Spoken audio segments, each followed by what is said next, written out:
je me dis, je vais continuer à me battre contre ce conservatisme, je vais continuer à chercher à faire venir des nouvelles générations, des gens, des spectateurs plus jeunes. Je vais me battre. Et pourquoi vous dites qu'aujourd'hui vous pensez différemment? Parce que sur certains points, j'ai échoué. Et sur certains points, j'ai réussi. Et sur quel point vous avez échoué? Moi, j'ai échoué sur le renouvellement du public.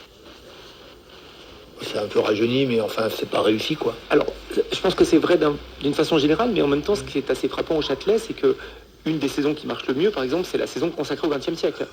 Où tout d'un coup, le Châtelet est quand même plein presque tous les soirs. Ouais, mais il faut replacer le contexte de cette saison 91. C'est un peu délicat de le dire. Le Châtelet est vraiment... les artistes du monde lyrique veulent jouer au Châtelet. Le public vient au Châtelet. Enfin, c'est vraiment, on est dans un moment de succès incroyable. Tout ce qu'on...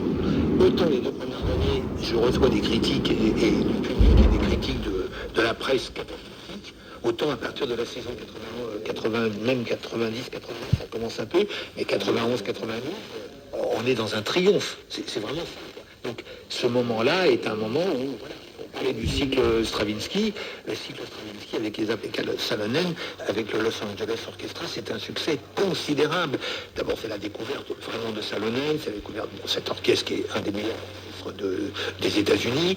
Et puis ensuite, on a le Rex Progress avec Peter Sellers, on a le Sacre, l'Oiseau de Feu. Enfin, on a les grandes œuvres de Stravinsky. Ce cycle va être un moment marquant de l'histoire du Châtelet.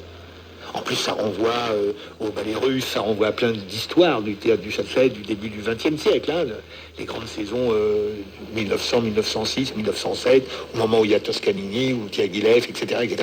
Tout ça, alors le succès, certes. Est-ce qu'aujourd'hui, si un théâtre fait une saison de 91-92 avec Le Prisonnier d'Alla Piccola, avec Wojciech, avec Ariane et Barbe Bleue de Paul Dukas, etc., est-ce qu'on remplit? Ah, je pense pas.